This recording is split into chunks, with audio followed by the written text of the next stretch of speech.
అంబేద్కర్ రాసిన రాజ్యాంగం స్థానంలో ఈ దేశానికి నూతన రాజ్యాంగం అవసరమని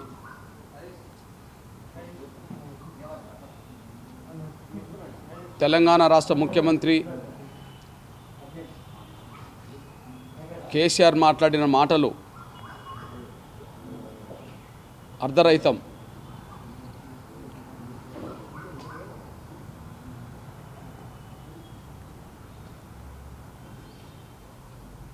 ఆ మాటలు మాట్లాడడానికి అసలు కారణాలేందనే విషయాన్ని విశ్లేషిస్తే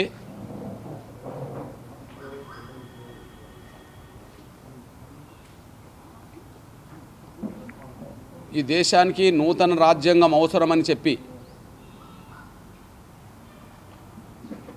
ఆయన మాట్లాడిన సందర్భంగా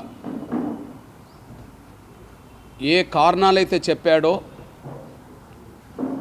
అవి కేవలం కుంటి సాకులు మాత్రమే.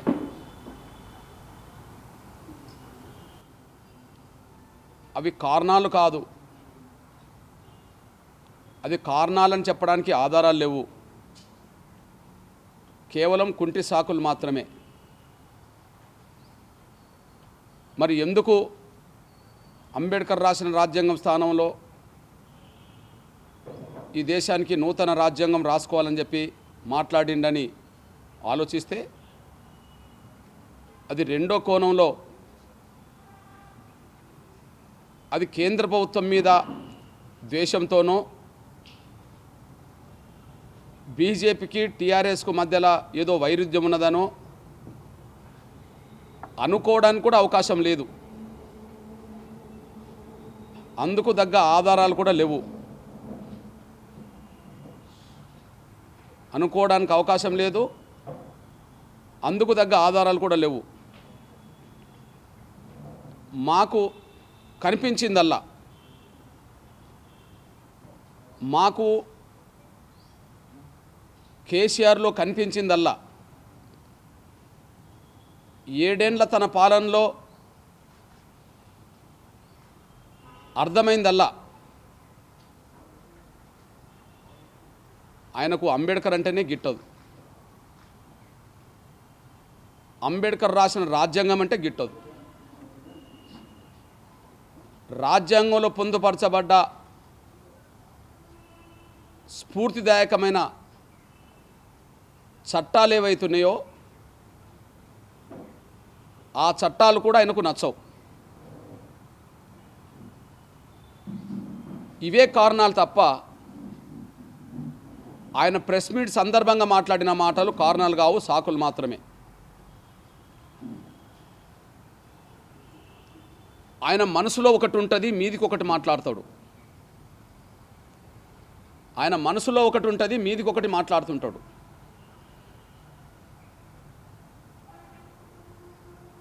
మనసులో ఉన్న మాట చెప్పడు, కానీ ప్రజల్ని నమ్మించడానికి ఎన్నైనా మాట్లాడుకుంటూ వస్తాడు. కానీ అది ఎప్పుడో ఒకసారి మళ్ళీ అది బయటపడుతుంటుంది. బహుశా అది ఏ సందర్భంలో ఆయన నోటి నుంచి బయటపడుతుందో తెలంగాణ ప్రజలకు, దేశానికి తెలుసు. ఎప్పుడు బయటపడదు, కానీ ఏదో ఒక సందర్భంలో అంతా బయటపడుతుంది. ఉదాహరణకు తెలంగాణ ఏర్పడితే తనే ముఖ్యమంత్రి కావాలనే ఆయన మనసులో ఉన్నది ఉద్యమకాలం అంతా. కానీ ఉద్యమకాలం అంతా 12 సంవత్సరాలు నమ్మించింది ఏంటిది? దళితులే ముఖ్యమంత్రి కావాలి అని. తెలంగాణ రాష్ట్రం ఏర్పడితే తనే ముఖ్యమంత్రి కావాలని చెప్పి ఆయన మనసులో ఉన్నది. కానీ ఉద్యమకాలం అంతా దళితులు నమ్మించడం కోసం దళితుడే ముఖ్యమంత్రి నమ్మించుకుంటూ వచ్చేశాడు. తర్వాత ఏం జరిగిందో అందరికీ తెలిసిందే. కానీ ఆయన మనసులున్న మాట మరొకసారి బయట పెట్టేశాడు.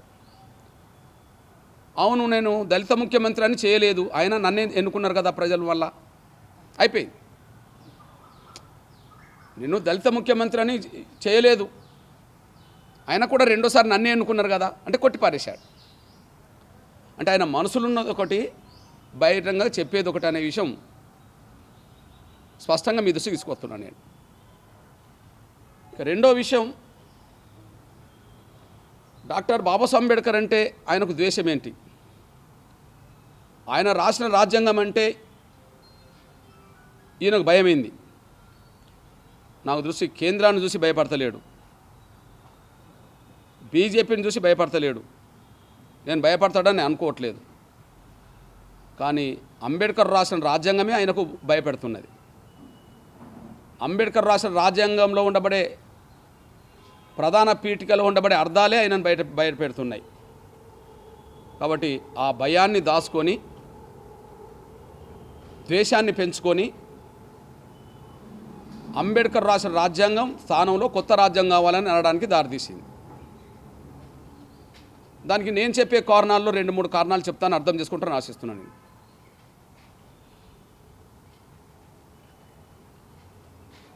అంబేద్కర్ రాసిన రాజ్యాంగం ప్రకారమే ఆర్టికల్ పొందుపరిస్తేనే తెలంగాణ వచ్చిందనే విషయం తెలంగాణ ప్రజలకు తెలుసు, దేశానికి తెలుసు, ప్రపంచానికి కూడా తెలుసు. ఆర్టికల్ 3 పొందుపరచడం వల్లనే తెలంగాణ రాష్ట్రం ఏర్పడ్డదని తెలిసి అందరికీ తెలిసిన విషయమే. ఆయనే కొన్ని సందర్భాలు చెప్పాడు, మేము ఎన్ని ప్రయత్నాలు చేసినా, మేము ఎన్ని పోరాటాలు చేసినా, ఎంతమంది చనిపోయినా తెలంగాణ వచ్చేది కాదు. కానీ అంబేద్కర్ ముందు చూపుతో ఆర్టికల్ 3 పొందుపరచడం వల్లనే తెలంగాణ రాష్ట్రం ఏర్పడ్డదని చెప్పి శాసనసభలో చెప్పాడు. అంటే నమ్మించడానికి చెప్తాడు. కానీ మరి తెలంగాణ రాష్ట్రం ఏర్పాటు బిల్లు పార్లమెంట్లో పాస్ అయిన తర్వాత ఢిల్లీ నుంచి హైదరాబాద్కు మొదటిసారి వచ్చిన రోజు, ఢిల్లీ నుంచి హైదరాబాద్కు మొదటిసారి వచ్చిన రోజు, శంషాబాద్ విమానాశ్రయం నుంచి ఆయన ఇంటికి పోయేంత వరకు గుర్రాలను ఒంటెలను ఊరేగిస్తూ, గుర్రాల మీద ఒంటెల మీద వస్తూ, ఏనుగుల మీద వస్తూ మరి ఆయన గన్ పార్క్ దాకా వచ్చిపోయాడు. కానీ మరి ట్యాంక్ బండ్ మీద ఉండబడే అంబేద్కర్ విగ్రహం దగ్గరకు వచ్చి ఒక దండ కూడా వేయలేదనే విషయం మరి మర్చిపోవద్దు. అంటే పోరాటాలు చేసినా, త్యాగాలు చేసినా తెలంగాణ వచ్చేది కాదు. ఆర్టికల్ 3 వల్లనే తెలంగాణ వచ్చిందని చెప్పి, అంబేద్కర్ దయ వల్లనే తెలంగాణ వచ్చిందని చెప్పిన అతను మరి ఆర్టికల్ 3 పొందుపరిచిన అంబేద్కర్ దగ్గరకు వచ్చి దండ వేయలేడంటే గౌరవం ఉన్నా, ప్రేమ ఉన్నా ఆయన దండేసేవాడు, గౌరవించేవాడు. పార్లమెంట్లో తెలంగాణ బిల్లు పాస్ అయినాక మొదటిసారి వచ్చిన రోజే తెలిసింది, మొదటి రోజు వచ్చిన రోజే తెలిసింది ఆయన అంబేద్కర్ను గౌరవించేవాడు కాదు అని. నంబర్ 1. నంబర్ 2,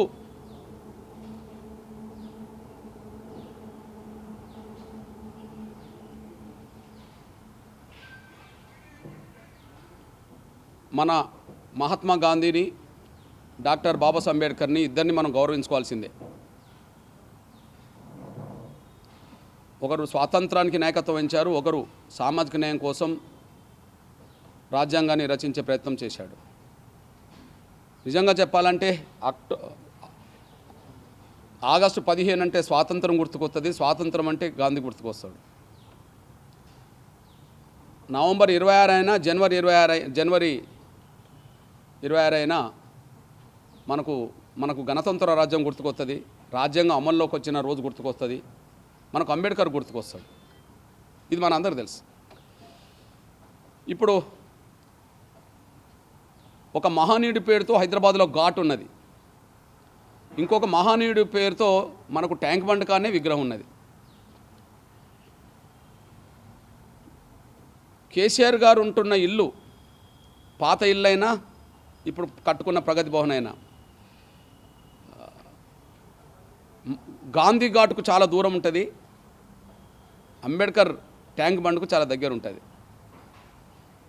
ఆయన 7 ఏళ్ల ముఖ్యమంత్రిగా దూరం ఉన్న ఘాట్ దగ్గరికి వెళ్ళి, గాంధీ ఘాట్ దగ్గరికి వెళ్ళి నివాళులు అర్పించి వచ్చేవాడు. కానీ అతి దగ్గర ఉండబడే అంబేద్కర్ దగ్గరకు వచ్చి దండేసిన పాపన పోలేదు. ఇద్దరు మహనీయులే కదా.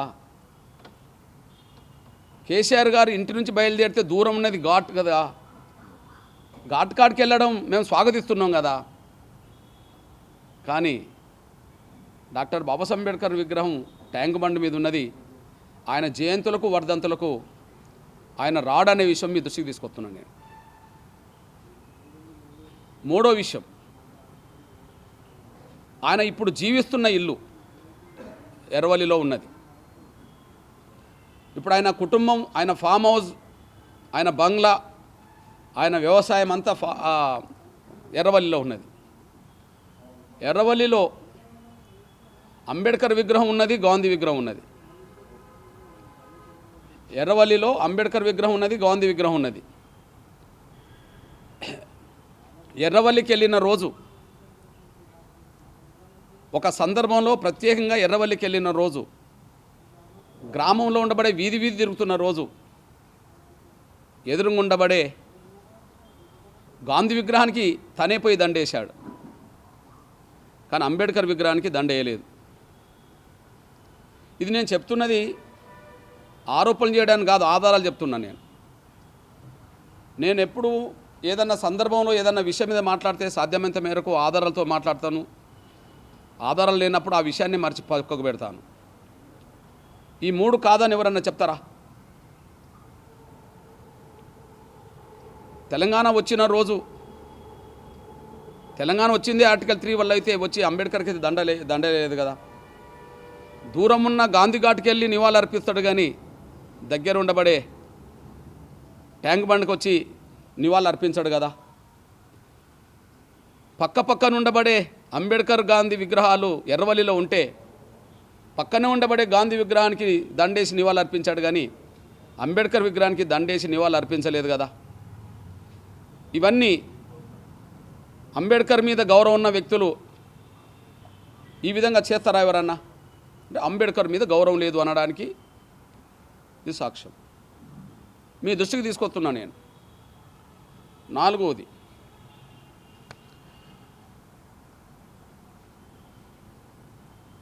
దళితులను నమ్మించడానికైనా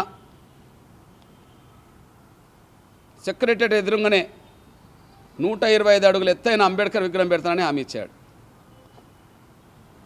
ఆ హామీ ఇచ్చేటప్పటికీ ఆయనకు ప్రగతి భవన్ కూడా లేదు. ప్రగతి భవన్ లేదు, ఇక్కడ అంబేద్కర్ విగ్రహం కూడా లేదు. అప్పుడు 125 అంబేద్కర్ లేదు. కానీ 125 అడుగుల ఎత్తైన విగ్రహానికి ఎంత ఖర్చు అవుతుందో దానికంటే 4 రెట్ల ఖర్చుతో ప్రగతి భవన్ నిర్మాణం ఎప్పుడో జరిగిపోయింది. ఆయన అక్కడి నుంచే రాష్ట్రాన్ని, దేశాన్ని తిరుగుతామని కూడా జరుగుతుంది కదా. కానీ ఆ 125 అడుగుల ఎత్తైన అంబేద్కర్ విగ్రహం మనకి ఏమైనా హైదరాబాద్లో కనిపిస్తుందా ఈనాటికి? ఆ 125 అడుగుల ఎత్తైన అంబేద్కర్ విగ్రహం సెక్రటరీ ఎదురుగా ఏదైనా కనిపిస్తుందా? మొన్న కూల్చిన సెక్రటరీని తను అనుకున్నట్టుగా కట్టుకోవడం ప్రయత్నం చేస్తున్నాడు. ప్రగతి భవన్ లేకపోయినా ఇప్పుడు ప్రగతి భవన్ కట్టుకున్నాడు. కానీ 125 అడుగుల ఎత్తైన అంబేద్కర్ విగ్రహం మాత్రం మనకు ఇప్పటికీ కానరాదు. ఎవరి పట్ల నిర్లక్ష్యం ఉంటుందో ఇందుకు సాక్ష్యంగా మనకు కనిపిస్తున్నది. అవును, ఆయన ఇల్లు నిర్మించుకోవాలనుకున్నాడు, 100 కోట్లు ఖర్చు పెట్టి ప్రభుత్వాన్ని కట్టుకున్నాడు. ఇక్కడ మాటలు చెప్పదలుచుకున్నాడు కాబట్టినే 125 అడుగుల ఎత్తైన విగ్రహం ఎక్కడ ఇప్పటికీ కానరాకుండా పోతున్నది. డాక్టర్ బాబాసాహెబ్ అంబేద్కర్ అంటే కేసీఆర్ లాంటి వ్యక్తికి ఎందుకు గౌరవం లేదు? డాక్టర్ బాబాసాహెబ్ అంబేద్కర్ అంటే కేసీఆర్ లాంటి వ్యక్తికి ఎందుకు గౌరవం లేదు అంటే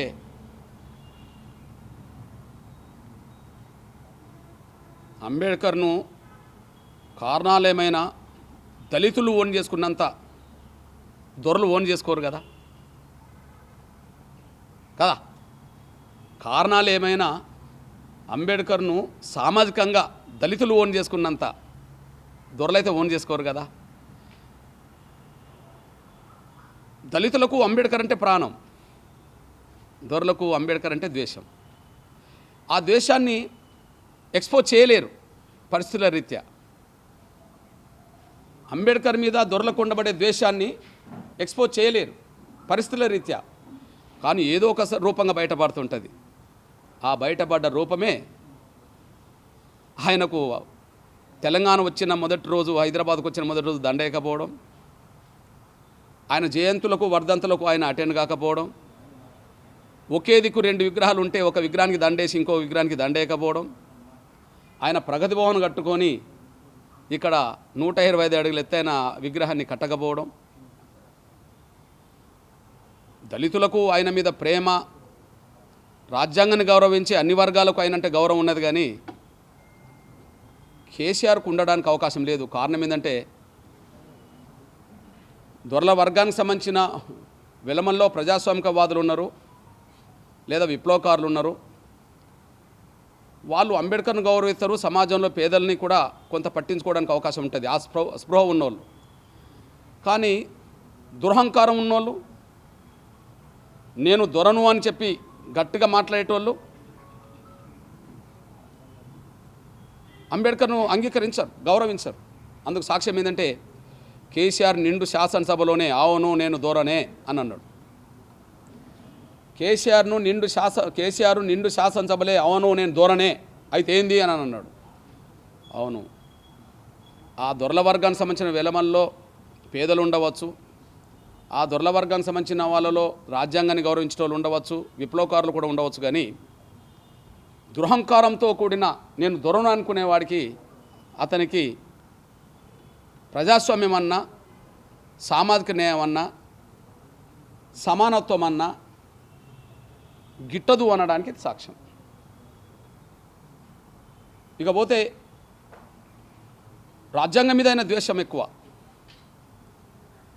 అంబేద్కర్ రాసిన రాజ్యాంగాన్ని ఎంతకాలం కొనసాగించాలి,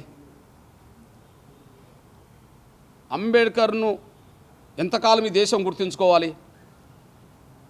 స్వాతంత్రం వస్తే గాంధీ గుర్తుకొచ్చినట్టుగానే రాజ్యాంగం అంటేనే అంబేద్కర్ గుర్తుకొస్తున్నాడు కదా. అంబేద్కర్ విగ్రహాలు దళిత వాడల్లో వెలుస్తూనే ఉన్నాయి కదా. దళితుల వాడలకు అంబేద్కర్ ఒక చీకట్లు తొలగించి ఒక సూర్యుడిలాగా కనిపిస్తున్నాడు కదా. వాళ్ళలో పెరిగిన చైతన్యమే కదా దొరల మీద తిరుగుబాటు చేపిస్తున్నది. ఇప్పుడు వాళ్ళలో పెరిగిన చైతన్యమే కదా దొరల మీద తిరుగుబాటు చేపిస్తున్నది. తెలంగాణ గడ్డ మీదకి గ్రామ గ్రామాల్లో అంబేద్కర్ స్పృహ, అంబేద్కర్ స్ఫూర్తి రాకముందు విప్లవోద్యమం దొరలను వణికించింది. అది అందరికీ తెలిసిన విషయమే. విప్లవోద్యమం దొరలను వణికించింది. కానీ దేశంలో విప్లవోద్యమం స్థానంలో అంబేద్కర్ ఉద్యమం ఇంకా బలపడ్డది. అది సాయుధ పోరాటానికి నాయకత్వం వహించే పార్టీలు కనుక, చట్టబద్ధత లేని ప్రజాస్వామ్య పోరాటాలకు అది దూరంగా ఉన్నది కనుక అది బలహీనపడ్డది. కానీ అంబేద్కర్ చట్టబద్ధంగానే పోరాటాలు చేయమన్నాడు, ప్రజాస్వామ్యబద్ధంగానే పోరాటాలు చేయమన్నాడు, కండ్ల ముందు జరుగుతున్న అన్యాయాలను ఎదుర్కోమన్నాడు కదా. ఈ ఎదుర్కొనే పోరాటం చట్టబద్ధంగా ప్రజాస్వామ్యబద్ధంగా జరుగుతుంది. ఇప్పుడు ఒకనాడు తెలంగాణ మొత్తం మీద తుపాకులు పట్టుకున్న దళాలు తిరిగేది. అప్పుడు దొరలో హైదరాబాద్ నగరాన్ని పట్టారు. కానీ ఇప్పుడు దళిత వాడల్లో తుపాకులు పట్టుకునే వాళ్ళ సంఖ్య లేదు, కానీ అంబేద్కర్ విగ్రహాలు మాత్రం ఉన్నాయి. ఆనాడు పట్టుకున్న తుపాకుల కంటే దొరలకు ఇప్పుడు అంబేద్కర్ విగ్రహాలే కంటగింపుగా మారినాయి. అప్పుడు కనీసం దొరలకు నక్సలైట్లకు మధ్య జరిగిన యుద్ధంలో అటు వాళ్ళు ఎన్కౌంటర్లు అయ్యేవాళ్ళు, ఇటు వాళ్ళ చేతిలో చనిపోయిన సందర్భాలు కూడా ఉన్నాయి. కానీ ఇప్పుడు అంబేద్కర్ ఇచ్చిన చైతన్యం, అంబేద్కర్ ఇచ్చిన రాజ్యాంగం హక్కులు దళితులు ఆత్మగౌరవంగా జీవించడానికి, దళితులు తమకు అన్యాయం జరిగిన విషయాల మీద ఎదుర్కోవడానికి ప్రజాస్వామ్యబద్ధమైన పోరాటాలు చేస్తున్నారే, అది గ్రామాల్లో ఈ దొరల ఆధిపత్యానికి చెక్ పడుతున్నది, దొరల అహంకారానికి చెక్ పడుతున్నది. ఈ చెక్ పడడానికి కారణం ఏంది అన్నప్పుడు అంబేద్కరే కదా. అంబేద్కర్ రాసిన రాజ్యాంగమే కదా, ఆ రాజ్యాంగంలో పొందుపరచబడ్డ పౌర హక్కులే కదా. అంటే డాక్టర్ బాబాసాహెబ్ అంబేద్కర్ రాసిన రాజ్యాంగం, ఆ రాజ్యాంగం ప్రారంభమే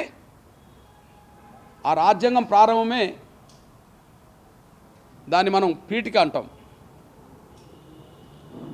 ఆ పీఠికల్లో ఉండబడే అంశాలే అసమానతలకు వ్యతిరేకంగా రాజ్యాంగం రాయబడుతున్నదని, కులపరమైన, మతపరమైన, లింగపరమైన, జాతిపరమైన వివక్షత ఇక ముందు ఉండదని, దాన్ని పాటించడం నేరమవుతుందని, అసమానతలు తొలగించడం కోసం జరుగుతున్న ప్రక్రియలో రాజ్యాంగాన్ని ఉపయోగించాలని డాక్టర్ బాబాసాహెబ్ అంబేద్కర్ ప్రారంభ పీఠికలోనే రాశాడు. రాజ్యాంగం మొత్తం 100 పేజీలతో కూడుకున్నది కావచ్చు, కానీ రాజ్యాంగం ఎందుకోసం రాయబడ్డదో ప్రధాన పీఠికను చదివితే అర్థమవుతుంది. ఇప్పుడు కేసీఆర్కు రాజ్యాంగమే కాదు, ఆ మొదటి పేజీ ఆయనకు నిద్ర పట్టనీయకుండా చేస్తున్నది. ఆ మొదటి పేజీలకు సంబంధించిన పీఠికే ఆయనకు నిద్ర పట్టకుండా చేస్తున్నది. కాబట్టి ఈ దేశంలో అంబేద్కర్ రాసిన రాజ్యాంగం ఎంతకాలం ఉండాలి, రాజ్యాంగం అంటేనే అంబేద్కర్ అని గుర్తుకొస్తుండు, అంబేద్కర్ను ఎంతకాలం గౌరవించాలి. మేము ఏప్రిల్ 14 డిసెంబర్ 6వ తారీఖు నాడు ఆయనకు నివాళులర్పించకపోతే ఎందుకు రాలేదని చెప్పి దళితులు అడుగుతుండ్రు. అదే రాజ్యాంగ నిర్మాతగా ఆయన పేరు కనుమరుగవుతే ఆయనను దేశం గుర్తించడం మర్చిపోతుంది కదా, ఆయనను దేశం గౌరవించడం మర్చిపోతుంది కదా. ఏప్రిల్ 14 అంబేద్కర్ జయంతులు, డిసెంబర్ 6 అంబేద్కర్ వర్ధంతులు నడపాల్సిన కర్మ మాకు ఉండదు కదా. అంబేద్కర్ విగ్రహాలు దళితుల పల్లెలో ఇంకా పెట్టుకోవడానికి అవకాశం ఉండదు కదా. ఆయన చరిత్రను కనుమరుగు చేయడానికి అవకాశం ఉంటుంది కదా. ఆయన చరిత్రను కనుమరుగు చేయాలంటే నూతన రాజ్యాంగం రాయడం తప్ప మరో మార్గం లేదని చెప్పి కేసీఆర్ భావించుకున్నాడు.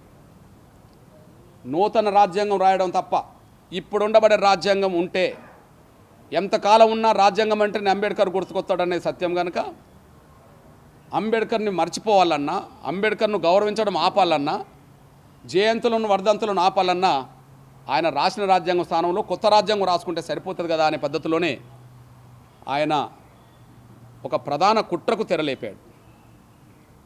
మీ దృష్టికి ఇంకొక విషయం తీసుకొస్తున్నాను నేను డాక్టర్ బాబాసాహెబ్ అంబేద్కర్కి సంబంధించిన విషయంలో ఆయన రాసిన రాజ్యాంగంలో తన ఆత్మ పౌర హక్కుల పరిరక్షణ చుట్టూ తిరిగింది.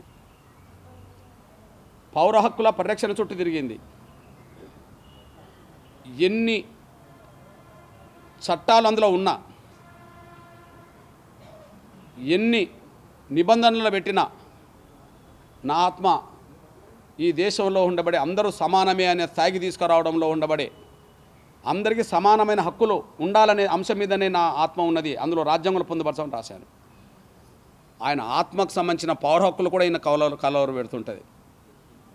అందుకు సాక్ష్యం మీద తీసుకొస్తున్నాను నేను. మనము తెలంగాణ రాష్ట్ర ఉద్యమంలో తెలంగాణ ప్రజలు, తెలంగాణ ప్రజాప్రతినిధులు, తెలంగాణ విద్యార్థులు చాలా పోరాటాలు చేశారు. నాకు తెలిసి తెలంగాణ కోసం పోరాటం చేసిన ఎంపీలు ఎవరినన్నా సమాఖ్యాంధ్ర ప్రభుత్వం తీసుకెళ్ళి కేసులు పెట్టి జైల్లో పంపిందా? పంపలే. కానీ కేసీఆర్ మాత్రం జైలుకు పంపాడు.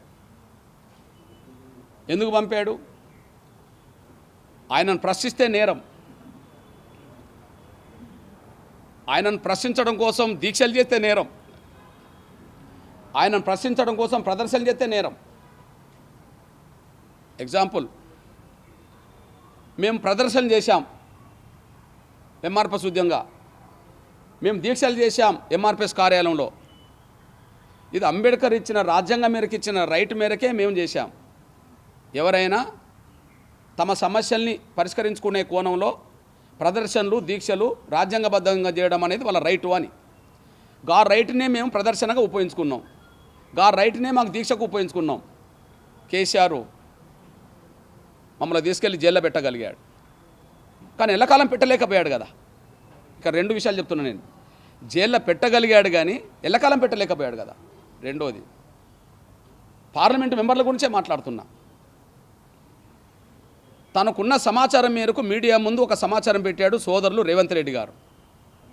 ఇప్పుడు పిసిసి అధ్యక్షులు రేవంత్ రెడ్డి గారు తనకు ఉండబడే కేసీఆర్ కుటుంబానికి సంబంధించిన ఆస్తుల విషయంలోనో లేదా ఫామ్ హౌస్ల విషయంలోనో ఇంకో విషయంలో తనకున్న సమాచారం మేరకు మీడియా ముందు పెట్టాడు.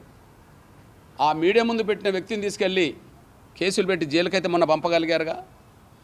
జైలుకు పంపగలిగినారు కానీ జైల్లో శాశ్వతంగా పెట్టలేకపోయారుగా. మొన్నటికి మొన్న మనం చూసాం ఏంటిది? కరీంనగర్లో 317 జీవో ఉద్యోగస్తులను అస్తవ్యస్తం చేసింది అని చెప్పి దాన్ని తొలగించమని చెప్పి తన కార్యాలయంలో ఆయన దీక్ష చేసిండు కరీంనగర్లో. బీజేపీ తెలంగాణ రాష్ట్ర శాఖ అధ్యక్షులు ఎంపీ సోదరులు బండి సంజయ్ గారు ఒక దీక్ష చేశాడు. ఆ దీక్షను నేరంగా తీసుకెళ్ళి నేరంగా పెట్టి ఆయన జైల్లో పెట్టేశారు. సరే, కేసును కొట్టేసింది. అంటే అర్థం ఏంటిది? నన్ను ప్రశ్నిస్తే నన్ను జైల్లో పెడుతుండ్రు. లేదా మన తమ్ముడు రఘున్నాడు ఆయన, లేదా మొన్న ఇంకొక టీవీ ఛానల్ తమ్ముడు అనుకుందాం, ఓకే, ప్రశ్నిస్తేనే జైల్లో పెట్టారు కానీ శాశ్వతంగా పెట్టలేకపోయారు కదా. అంటే ప్రశ్నించడం తప్పు కాదని అంబేద్కర్ రాజ్యాంగంలో రాశాడు. దీక్షలు, ధర్నాలు ప్రజాస్వామ్యబద్ధంగా ప్రదర్శన చేసుకోవచ్చని చెప్పి రాజ్యాంగంలో ఉన్నది. దాన్ని ఉపయోగించుకునే నేపథ్యంలో పౌర హక్కులంటే గిట్టని కేసీఆర్ మాత్రం జైల్లో పెట్టాడు. మరి జైల్లో పెడితే రాజ్యాంగం మీద ఉండబడే కోపం ఏంటి అంటే, కోపం ఎందుకున్నదంటే ఎల్లకాలం జైల్లో పెట్టలేకపోయాడు కదా, కోర్టులు అనివార్యంగా బెయిల్ ఇవ్వాల్సి వచ్చింది కదా.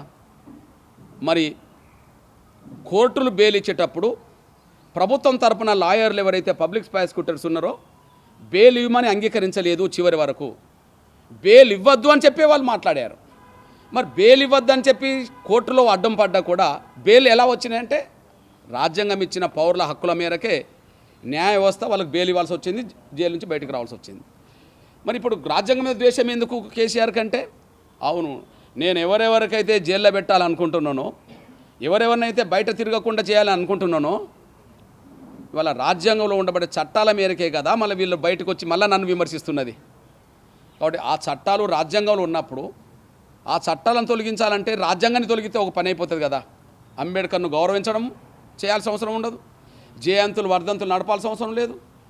అదే సమయంలో ఆయన రాజ్యాంగాన్ని తొలగించి కొత్త రాజ్యాంగం రాస్తే మేము అనుకుంటున్న రాజ్యాంగాన్ని మనం రాసుకోవచ్చు కదా, పౌర హక్కులు లేకుండా రాసుకోవచ్చు కదా అనే పద్ధతిలో కేసీఆర్ ఊహల్లో ఉండి తన మాట ఎప్పుడోసారి బయట పెట్టడం కోసం ఆ ప్రెస్ మీట్ని ఎన్నుకున్నాడు. అంతే. ప్రెస్ మీట్ని పెట్టిన ఉద్దేశం ఏంటిది? ఆ రోజు ఆ మాట వస్తుందని చెప్పారు, ఎవరైనా ఊహించారా? ప్రెస్ మీట్ పెట్టిన ఉద్దేశం కేంద్ర ప్రభుత్వం మీద విరుచుకుపడడం కోసం ఉపయోగించుకోవాలని. కానీ కేంద్ర ప్రభుత్వం మీద ఉపయోగించుకోలేదు అతను. ఎక్కువ ఆయన ద్వేషాన్ని వెలగక్కింది రాజ్యాంగం మీద, అంబేద్కర్ మీద అనేసి మనకు స్పష్టంగా అర్థమవుతుంది. ఇకపోతే అంబేద్కర్ మీద ద్వేషం, రాజ్యాంగం మీద ఆయనకు ద్వేషం ఉన్నది కానీ కేంద్రం మీద ద్వేషం ఎట్లున్నది? లేదు. ఒక ఎగ్జాంపుల్ మీ దృష్టికి తీసుకొస్తున్నాను నేను. ఇప్పుడు కేంద్ర రాష్ట్ర సంబంధాలు దెబ్బతింటున్నాయి. కేంద్రం పెత్తనం చేసి రాష్ట్ర హక్కుల్ని హరిస్తున్నది అని మనం మాట్లాడుతున్నాం. రాజ్యాంగంలో ఉన్నది కదా, కేంద్ర రాష్ట్ర సంబంధాలు ఎలా ఉండాలనే విషయంలో రాజ్యాంగంలో అయితే ఉన్నది కదా. రాజ్యాంగంలో ఉండబడే కేంద్ర రాష్ట్ర సంబంధాలకు భిన్నంగా కేంద్రం వ్యవహరిస్తే ఏ అంశం మీద కేంద్రం రాష్ట్ర ప్రభుత్వాల మీద పెత్తనం చేస్తున్నదో అది చట్టంలో ఉండబడి ఏ నిబంధనల మేరకు అది విరుద్ధమో మాట్లాడాల్సింది ఎక్కడ? పార్లమెంట్లోనే కదా. అక్కడ ఎప్పుడన్నా పార్లమెంట్లో మాట్లాడినరా? కేంద్రం ఈ విధంగా పెత్తనం చేస్తూ కేంద్ర రాష్ట్ర సంబంధాలు ఉండాల్సిన సమైక్యత స్ఫూర్తికి భిన్నంగా ఈ నిబంధనల మేరకు కేంద్రం ఉల్లంఘిస్తూ మా మీద పెత్తనం చేస్తున్నది అనే మాట ఎప్పుడన్నా పార్లమెంట్లో, లోక్సభలో, రాజ్యసభలో ఈ అంశాన్ని ఎజెండా చేశారా? చేయలేదు కదా. రెండో విషయం మీ దృష్టికి తీసుకొస్తున్నా నేను. నాకు తెలిసి మొన్నటి 105వ రాజ్యాంగ సవరణ, చివరి రాజ్యాంగ సవరణ ఏంటిది? 105వ రాజ్యాంగ సవరణ, చివరి రాజ్యాంగ సవరణ 105వ రాజ్యాంగ సవరణ. 105వ రాజ్యాంగ సవరణ బీసీల ఆర్థిక సామాజిక స్థితిగతులు ఎవరు నిర్ణయించాలి, బీసీలకు సంబంధించిన ఆర్థిక సామాజిక స్థితిగతులు ఎలా ఉన్నాయనేసి ఎవరు నిర్ణయించాలన్నప్పుడు నిన్నటి వరకు అది కేంద్రం చేతులు ఉండేది. 105వ రాజ్యాంగ సవరణ రానంత వరకు 104వ రాజ్యాంగ సవరణ దేశంలో జరిగినా కూడా అది కేంద్రం చేతిలో ఉన్నది. కేంద్రం చేతిలో ఉండబడే అధికారాన్ని రాష్ట్రాలకు బదలాయిస్తూ చేసిన రాజ్యాంగ సవరణే 105వ రాజ్యాంగ సవరణ. అప్పటి వరకు బీసీలను గుర్తించే అధికారం కేంద్రం చేతిలో పెట్టుకొని 105వ రాజ్యాంగ సవరణ ద్వారా కేంద్రం చేతుల నుంచి రాష్ట్రాలకు బదలాయింపు చేసింది. నాకు తెలిసి ఇప్పుడు కేంద్రం ఆధిపత్యం ఆ విషయంలో పెంచుకున్నదా, కేంద్రం ఆ విషయంలో కాపాడుకున్నదా ఆధిపత్యాన్ని?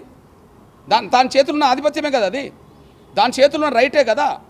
దాని చేతులు ఉన్న రైట్ను ఆధిపత్యాన్ని వదులుకొని రాష్ట్రాలకైతే ఇచ్చింది కదా.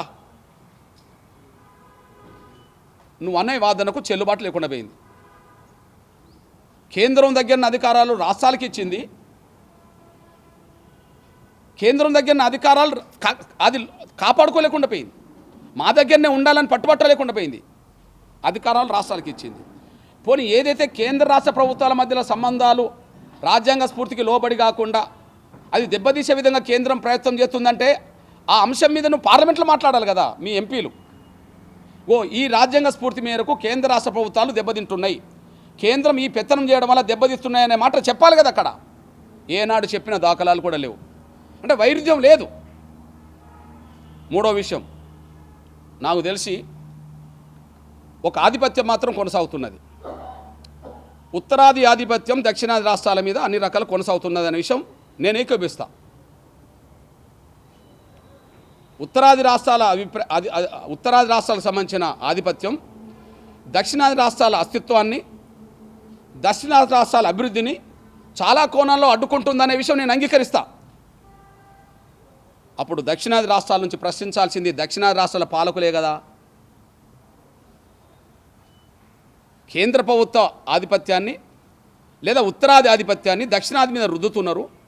అది భాషాపరంగా కావచ్చు, సాంస్కృతిక పరంగా కావచ్చు, అది ఆర్థిక పరంగా కావచ్చు, అది విద్యాపరంగా కావచ్చు, ఉద్యోగపరంగా కావచ్చు, ఏ పరంగానే సరే ఉత్తరాది ఆధిపత్యాన్ని రాజ్యాంగ స్ఫూర్తికి లోబడి కాకుండా, రాజ్యాంగ స్ఫూర్తి ఏంటండి, దేశంలో అందరూ సమానమే కదా, అన్ని మతాలు సమానమే కదా, అన్ని భాషలు సమానమే కదా, ఏ ఒక్కదానికి పెత్తనం ఇచ్చినట్టు లేదు కదా.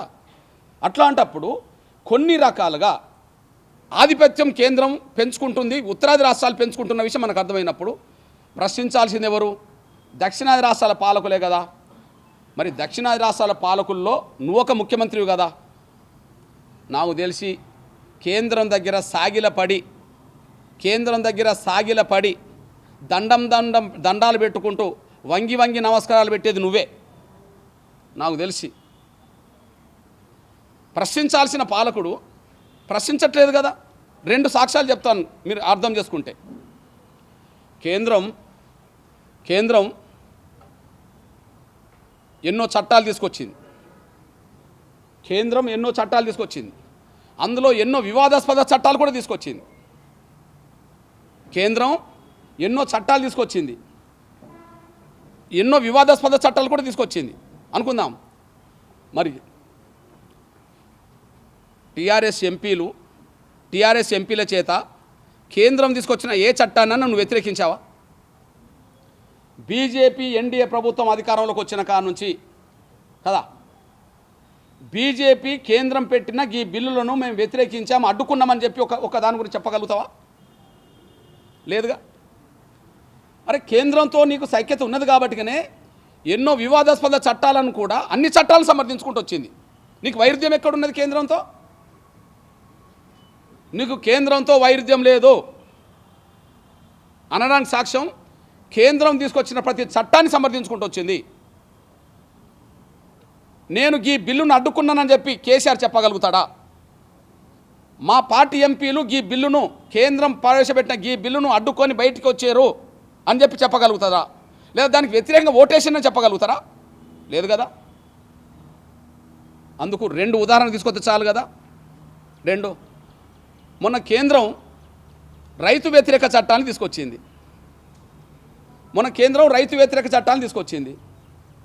మరి రైతు వ్యతిరేక చట్టాలని కొన్ని పార్టీలు వ్యతిరేకించినాయి, అడ్డుకునే ప్రయత్నం చేసినాయి. టీఆర్ఎస్ ఎంపీలు దాన్ని మద్దతు ఇచ్చారుగా. వైరుధ్యం ఎక్కడున్నది? కేంద్ర ప్రభుత్వానికి టీఆర్ఎస్కు వైరుధ్యం ఎక్కడున్నది అంటున్నా నేను. వైరుధ్యం వల్ల కేసీఆర్కు రాజ్యాంగంతో ఉన్నది, వైరుధ్యం వల్ల కేసీఆర్కు అంబేద్కర్తో ఉన్నది, కానీ కేంద్రంతో ఎక్కడున్నది అంటున్నా నేను. కేంద్రంతో లేదు. ఉంటే కేంద్ర ప్రభుత్వం తీసుకొచ్చిన ప్రతి చట్టాన్ని సమర్థించుకుంటూ వచ్చారా? ఆ చట్టంలో రైతు చట్టాన్ని కూడా సమర్థించారుగా. మరి రైతు చట్టాన్ని వ్యతిరేకిస్తూ రైతులందరూ సంవత్సరాల తరబడి రోడ్ల మీద వచ్చి యుద్ధం చేస్తే ఆ రైతు చట్టాలను తీసుకొచ్చిన నరేంద్ర మోడీ గారే దేశ ప్రజలు క్షమాపణ చెప్పి ఆ చట్టాలను ఉపసంహరించుకున్నాడుగా. అంటే ప్రజా వ్యతిరేకత ఎదుర్కొని నరేంద్ర మోడీ గారి ప్రభుత్వం, రైతాంగ వ్యతిరేకతను ఎదుర్కొని నరేంద్ర మోడీ గారి ప్రభుత్వం ఆ చట్టాలను ఉపసంహరించుకునేంతవరకు నువ్వు వాళ్ళనే సమర్థించావుగా. వైరుధ్యం ఎక్కడున్నది? కేంద్రంతో కేసీఆర్కు వైరుధ్యం లేదు. రెండో విషయం చెప్తున్నా నేను దక్షిణ రాష్ట్రాల ముఖ్యమంత్రులను నరేంద్ర మోడీ గారు ప్రధానమంత్రిని కలిసినప్పుడు కేసీఆర్ ముఖ్యమంత్రి అయిన కాంచి నరేంద్ర మోడీ గారిని కలిసిన ప్రతి సందర్భం అప్పుడప్పుడు పేపర్లో టీవీలో చూస్తుంటా నేను. నాకు తెలిసి ఒరిస్సా ముఖ్యమంత్రి పోయినా కూడా చాలా ధైర్యంగా గర్వంగా నిలబడతాడు ప్రధానమంత్రి దగ్గర. కేరళ ముఖ్యమంత్రి పోయినా కూడా ధైర్యంగా గర్వంగా నిలబడతాడు. ఓకే, చివరికి మొన్నటి వరకు చంద్రబాబు నాయుడు గారు కూడా నిలబడతాడు. నాకు తెలిసి ఇన్ని కేసులు ఎదుర్కొంటున్న జగన్మోహన్ రెడ్డి గారు కూడా అంత సాగిలపడ్డట్టుగా ఎప్పుడు చేయలేదు. ఓకే, తమిళనాడు ముఖ్యమంత్రులు ఎప్పుడు కూడా సాగిలపడ్డట్టుగా వంగి దండాలు పెట్టలేదు. పాండిచేరి ముఖ్యమంత్రి ఎప్పుడు కూడా వంగి నరేంద్ర మోడీ గారికి దండాలు పెట్టలేదు. కానీ కేసీఆర్కు నిజంగా కేంద్రం పెత్తనం ఈ రకాలుగా ఉన్నదని నీ మనసులో ఉంటే, అరే ఢిల్లీకి వెళ్ళినప్పుడు నరేంద్ర మోడీ గారికి అమిత్ షా గారికి వంగి దండాలు పెట్టాల్సిన అవసరం ఎందుకు వస్తుంది నీకు? నువ్వు వాళ్ళకు ఒక సామంతరాజులాగా ఉన్నావు, కానీ స్వతంత్ర ముఖ్యమంత్రిలాగా ఎక్కడున్నావు? నువ్వు నరేంద్ర మోడీ గారికి అమిత్ షా గారికి ఒక సామంత రాజులాగా పనిచేస్తున్నావు, కానీ నువ్వు స్వతంత్ర తెలంగాణ రాష్ట్రానికి ముఖ్యమంత్రిలాగా ఎక్కడున్నావు? తెలంగాణకు పలు కోణాల్లో అన్యాయం జరిగిందని చెప్పి ఊకదంపుడు ఉపన్యాసాలు చేసే నువ్వు అంత అన్యాయం చేసే వాళ్ళ దగ్గర ఎందుకు సాగలపడుతున్నావు? నమస్కారానికి ప్రతి నమస్కారం పెట్టడం తప్పు కాదు. మనకంటే హోదాలో ఉన్న వ్యక్తులకు ఒకవేళ నమస్కారం పెడితే తప్పు కాదు అనుకుంటే, పెద్దలను గౌరవిస్తే తప్పు కాదు. నువ్వు రాష్ట్రపతి వచ్చినప్పుడు నువ్వు పాదాల మీద పడ్డావు, ఎవరు ప్రణబ్ ముఖర్జీ వచ్చిన పాదాల మీద పడ్డావు, తప్పేం కాదు. కానీ ప్రతిసారి వంగి దండాలు పెట్టాల్సిన కర్మ అయితే లేదు కదా. ఆ విషయంలో ఒరిస్సా ముఖ్యమంత్రి చేయలేదు కదా, తమిళనాడు, పాండిచ్చేరి, కేరళ కదా, ఆంధ్రప్రదేశ్ ముఖ్యమంత్రులు చేయని వంగి దండాలు నువ్వెందుకు పెడుతున్నావు? మీరు ఎప్పుడన్నా పోయినప్పుడు చూడండి, నేను ఇప్పుడు చెప్పే మాటలు మళ్ళీ పోయినప్పుడు కూడా చూడండి. ఇప్పుడు ఇన్ని మాట్లాడతాడు కదా, మళ్ళీ పోయినప్పుడు కూడా చూడండి. వెన్నెముక లేకపోతే ఎట్లా వంగుతారో, ఏది వెన్నెముక సరిగా లేకపోతే ఎట్లా వంగుతారో, ఆత్మస్థైర్యం ఆత్మగౌరవం లేకపోతే అట్లనే వంగుతారు.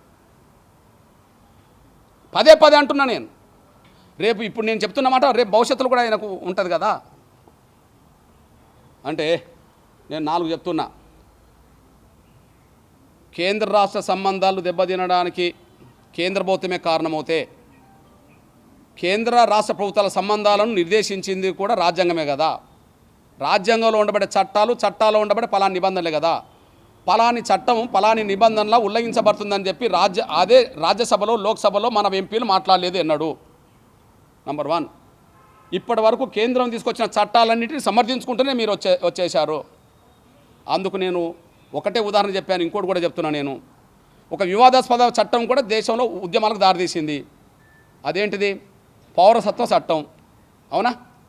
పౌరసత్వ చట్టం ఈ దేశంలో చాలా వివాదాలకు దారితీసింది. ఉద్యమాలు కూడా జరిగినాయి. ఉద్యమాలు చేసిన వాళ్ళ మీద కేసులు పెట్టిండ్రు, చాలామంది జైలు పంపిండ్రు. మరి అట్లాంటి చట్టాన్ని కూడా మీరు సమర్థించిండ్రు కదా. అట్లా నేను 2 చెప్పాను, ప్రతిదీ సమర్థించారు కదా. కేంద్రంతో కేసీఆర్కు వైరుధ్యం లేదు అనడానికి సాక్ష్యం ఖచ్చితంగా ప్రతి చట్టాన్ని మీరు సమర్థించుకుంటూ వచ్చారు. పోయినప్పుడల్లా వాళ్ళ దండాలు పట్టుకుంటూ సాగిలపడే వచ్చేశారు. 2 అయిపోయినాయి కదా, వైరుధ్యం ఎక్కడున్నది? పోని పలా నిబంధనలకు విరుద్ధంగా కేంద్రం ప్రవర్తన చేసిందంటే ఆ నిబంధనలు ఏంటో అది పార్లమెంట్లో ప్రశ్నించాల్సిన చోట మీరు ప్రశ్నించలేదు. కేంద్రంతో వైరుధ్యం లేదు అనడానికి కేంద్రానికి కేసీఆర్ గారు ఒక సామంత రాజులాగానే ఉన్నాడే తప్ప స్వతంత్ర ముఖ్యమంత్రిగా లేడు అనడానికి ఏదో ఒక సాక్ష్యంగా మన కళ్ళ ముందు నిలబడుతున్నది. మరి కేంద్రంతో వైరుధ్యం లేనప్పుడు, కేంద్రంతో నీకు సంబంధాలు బలంగానే ఉన్నప్పుడు కదా, బలంగానే ఉన్నప్పుడు కేంద్ర రాష్ట్ర సంబంధాలు రాజ్యాంగ స్ఫూర్తికి లోబడి కాకుండా రాజ్యాంగ స్ఫూర్తికి భిన్నంగా కేంద్రం ప్రవర్తన చేస్తా అన్నప్పుడు అక్కడ ప్రశ్నించడం లేనప్పుడు మనకి నీకు ఇక ద్వేషం వాళ్ళ మీద ఉన్నట్టు ఎట్లా అవుతుంది? మరి వాళ్ళ మీద లేనప్పుడు, ఆధారాలు కనిపించనప్పుడు మరి రాజ్యాంగం మార్చాల్సిన అవసరం ఎందుకు వచ్చింది? కొత్త రాజ్యాంగం ఎందుకు వచ్చింది? కొత్త రాజ్యాంగం అనే మాట ఎందుకు వచ్చింది? అందువల్ల ఆయనకు వైరుధ్యం కేంద్రంతో లేదు, కేంద్రం తీసుకొచ్చిన చట్టాలతో లేదు, ఇంకా వేరే ఏం లేదు. ఆయనతో ఉండబడే వైరుధ్యం అంబేద్కర్ను గౌరవించని కుతంత్రమైనలో ఉన్నది. అంబేద్కర్ తీసుకొచ్చిన రాజ్యాంగ స్పిరిట్ ఏదైతున్నదో ఆ స్పిరిట్ ఆయన కలవరబెడుతున్నది. ఆ స్పిరిట్ మొదటి శీర్షిక, మొదటి పీఠిక ఏదైతున్నదో ఆ పీఠిక చదివితే చాలు సమానత్వం కోరుకునే వాళ్లకు చాలా ధైర్యం వస్తుంది, సామాజిక న్యాయం కోరుకునే వాళ్ళకు ధైర్యం వస్తుంది, రాజకీయ న్యాయం కోరుకునే వాళ్ళకు ధైర్యం వస్తుంది. రాజ్యాంగం మాకు అండగా ఉన్నదని చెప్పి దానికి విరుద్ధంగా ఉన్న వాళ్ళకు మాత్రం భయం వేస్తుంది. ఆ రాజ్యాంగ స్ఫూర్తికి విరుద్ధంగా ఎవరి మనసులో అయితే ఉంటుందో దానికి భయం వేస్తుంటుంది. అందువల్ల భయం నుంచి, ద్వేషం నుండి వచ్చిన మాటే తప్ప అది కేంద్ర ప్రభుత్వానికి వ్యతిరేకంగా మాట కాదు. కేంద్ర ప్రభుత్వానికి వీళ్లకు మధ్యలో సంబంధాలు ఉన్నాయి తప్ప ఇంకా వేరే లేదని కూడా నేను స్పష్టం చేస్తూ ఈ దిశగా డాక్టర్ బాబాసాహెబ్ అంబేద్కర్ రాసిన రాజ్యాంగాన్ని పరిరక్షించుకోవడానికి, ఆయన గౌరవాన్ని శాశ్వతంగా నిలబెట్టడానికి మా పోరాటాన్ని శక్తివంతంగా ముందుకు తీసుకెళ్తాం. కేసీఆర్ భజన పరులు తలో మాట అంటుండ్రు. కేసీఆర్ భజన పరులు తలో మాట అంటుండ్రు. ఒక రోమో ఏ చెట్టు నీడ కింద ఎదిగి ఏ చెట్టు పొలాలు పొందారో వాళ్ళే జాతి ద్రోహులుగా మారారు. అంబేద్కర్ రాసిన రాజ్యాంగం అనే చెట్టు, ఆ చెట్టు నుంచి వచ్చిన ఫలాలు రిజర్వేషన్లు, ఆ రిజర్వేషన్లు ఫలాలు పొందిన కడియంసేయారి, ఆ రిజర్వేషన్ ఫలాలు పొందిన దళిత గిరిజన వర్గాలకు సంబంధించిన ఎమ్మెల్యేలు ఆ చెట్టునే నరికే కుట్రలు కేసీఆర్ చేస్తుంటే ఆ నరికేటోళ్లకు వత్తాసు పలికే విధంగా జాతి ద్రోహులుగా మాట్లాడుతున్నారు వీళ్ళు. ఆ చెట్టునే నరకాలని చెప్పి కుట్రలు కేసీఆర్ చేస్తుంటే ఆ నరకాలనుకుంటున్న ఆ దొరకు వత్తాసు పలికే విధంగా మాటలు వీళ్ళు మాట్లాడుతున్నారు. అంబేద్కర్ లేనిది, రాజ్యాంగం లేనిది వీళ్ళ వ్యక్తుల పేర్లు కూడా ఎవరికి వినబడేది కాదు. అంబేద్కర్ లేనిది, రాజ్యాంగం లేనిది ఈ వ్యక్తుల పేర్లు కూడా వినబడేది కూడా కాదు. ఇవాళ ఆ వ్యక్తుల పేర్లు కొంతమందికైనా తెలుస్తున్నాయంటే, వాళ్ళు చట్టసభలో అడుగుపెట్టే అవకాశం వచ్చిందంటే, వాళ్ళు ఈ స్థాయికి ఎదిగినరంటే అంబేద్కర్, రాజ్యాంగం, రిజర్వేషన్లు మాత్రమే. కానీ వీళ్ళు జాతి ద్రోహులుగా మారి చిన్న చిన్న పదవుల కోసం కొంతమంది ఏమో ఇప్పుడు కేసీఆర్ను సమర్థించే కొంతమంది దళిత దళారులు ఎమ్మెల్యేల రూపంగా ఉన్నా, మంత్రుల రూపంగా ఉన్నా, ఎవరి రూపంగా ఉన్నా వాళ్ళకోమో ఇంకా కొన్ని పదవులు వస్తాయని చెప్పి, కొంతమంది ఏమో ఆశలకు మరిన్ని ఆశలకు లోబడే అట్లాంటి మాటలు మాట్లాడుతున్నారు. రెండోది జగదీష్ రెడ్డి గారు మాట్లాడడం, హరీష్ రావు గారు మాట్లాడడం, అదే సమయంలో ఇంకొక జీవన్ రెడ్డి అనే ఒక ఎమ్మెల్యేగా మాట్లాడడం, వాళ్ళు వాళ్ళ వర్గ స్వభావాన్ని ఎప్పుడో ఒకసారి చాటుకుంటారు కాబట్టి వాళ్ళు మాట్లాడుతున్నారు. కేసీఆర్ ఎల్లకాలం అన్ని విషయాలు బయటపడాడు, ఏదో ఒక సమయంలో బయటపడతాడు. ఇప్పుడు మన ఈ విషయంలో బయటపడ్డాడు. వీళ్ళకు కూడా జగదీష్ రెడ్డి గారు కానీ, హరీష్ రావు గారు కానీ, లేదా ఇంకో జీవన్ రెడ్డి గారు కానీ కేసీఆర్ స్వభావం లాంటి స్వభావమే కాబట్టి కేసీఆర్ని సమర్థించుకుంటారు, అంబేద్కర్ రాసిన రాజ్యాంగాన్ని తీసేయాలని కుట్రలు చేస్తుంటారు. ఆ వర్గ స్వభావం రీతి ఉన్న వాళ్ళు కుట్రలు చేస్తుంటారు. అమ్ముడుపోయే స్వభావం ఉన్న వాళ్ళు వాళ్ళకు వత్తాసు పలుకుతుంటారు. పదవుల కోసం, వాటి కోసం, వీటి కోసం అమ్ముడుపోయే స్వభావం ఉన్న వాళ్ళు మాత్రమే ఇట్లా వాళ్ళకు వత్తాసు పలుకుతుంటారు అనే విషయం కూడా స్పష్టంగా అర్థమవుతూ, మళ్ళీ అది మా కోసమే రాజ్యాంగం మార్చబోతుండ్రు అన్నట్టుగా మాట్లాడే ప్రయత్నం కొంతమంది చేస్తున్నారు. ఉదాహరణకు ఎస్సీ ఎస్టీల రిజర్వేషన్ను పెంచమని చెప్పి పార్లమెంటుని ఎన్నిసార్లు అడిగినా, కేంద్రాన్ని అడిగినా పెంచలేదు కాబట్టి మేము రాజ్యాంగాన్ని మార్చుదామని అంటున్నాం. అది పెంచలేదే కానీ మీరు రాజ్యాంగంలో మాకు రిజర్వేషన్లే ఉండవు. మీరు ఏర్పాటు చేసే రాజ్యాంగంలో మాకు రిజర్వేషన్లు ఉండవు. వాళ్ళు పెంచలేదేమో, కానీ పెంచమని ఎప్పుడన్నా పార్లమెంట్లో మాట్లాడినరా? ఎస్సీ ఎస్టీల రిజర్వేషన్లు పెంచమని చెప్పి కొన్ని అంశాల మీద రోజులు తరబడి, వారాల తరబడి పార్లమెంట్లో గొడవలు పెట్టిన సందర్భాలు టీఆర్ఎస్ ఎంపీలకు ఉన్నాయి కదా. మరి ఎన్నిసార్లు ఎస్సీ ఎస్టీల రిజర్వేషన్లు పెంచమని చెప్పి మాట్లాడినరు? రాజ్యాంగ స్ఫూర్తి దెబ్బతింటుందనంటే రాజ్యాంగ స్ఫూర్తి మిమ్మల్ని భయపెడుతున్నది, కానీ రాజ్యాంగ స్ఫూర్తి ఎక్కడ దెబ్బతిన్నది? రాజ్యాంగ స్ఫూర్తి కేసీఆర్ లాంటి దురహంకారులను భయపెడుతున్నది. ఈ నేపథ్యంలో మీ వైఫల్యాలను కప్పిపుచ్చుకోవడానికి రాజ్యాంగం మీద నెట్టేస్తారా? రాజ్యాంగంలో సమస్యల పరిష్కారం ఎప్పుడైనా ఏదైనా చేసుకోవచ్చు అని చెప్పి రాజ్యాంగ సవరణలకు ఆర్టికల్ 368 ఆధారం పెట్టేసింది. ఆర్టికల్ 368 ఆధారం పెట్టేసింది. భవిష్యత్ అవసరాల రీత్యా ఏ చట్టాన్నైనా తొలగించుకోవచ్చు. రాజ్యాంగంలోనే ఏ చట్టాలైనా, అది రాజ్యాంగ స్ఫూర్తికి లోబడి ఏ చట్టాలైనా తొలగించుకోవచ్చు, ఏ చట్టాలైనా మార్చుకోవచ్చు. ఓకే, ఏ చట్టాలైనా కొత్తగా తెచ్చుకోవచ్చు అన్నది. గవే జరుగుతున్నాయి కదా. మరి కేంద్ర రాష్ట్ర ప్రభుత్వాల సంబంధాలు ఫలాని చట్ట పరిధిలో బలహీనపడ్డప్పుడు దాన్ని బలోపేతం చేసే విధంగా రాజ్యాంగ సవరణలు కోరుకోవాలి, కానీ నూతన రాజ్యాంగం కాదు కదా. కేంద్ర రాష్ట్ర ప్రభుత్వాల మధ్యలో సంబంధాలు ఫలాని చట్టం ఫలాని నిబంధనల మేరకు కేంద్రం దాన్ని బలహీనం చేస్తుంది అన్నప్పుడు దాన్ని బలోపేతం చేయడం కోసం ఏం చేయాలా? నూతన చట్టం తీసుకురావాలి, లేదా మార్పు తీసుకురావాలి. ఎగ్జాంపుల్ నేను ఒక విషయం చెప్తున్నాను నేను, సోదరులారా. మార్పు ఏ విధంగా చేసుకోవచ్చో, మెజారిటీ ఉంటే ఏ విధంగా రద్దు చేసుకోవచ్చో, లేదా కొత్త చట్టాలు ఏ విధంగా తీసుకురావచ్చో మనకు సాక్ష్యాలు చాలా ఉన్నాయి. ఎగ్జాంపుల్ చెప్తున్నాను నేను. మనము నిన్నటి వరకు మన పక్క రాష్ట్రమైన ఒరిస్సాను ఏమనేవాళ్ళం? ఒరిస్సా అనేవాళ్ళం. కానీ వాళ్ళకు ఇంగ్లీష్ వాళ్ళు పెట్టిన ఒరిస్సా కాదు మాది మొదటి నుంచి ఒడిస్సా.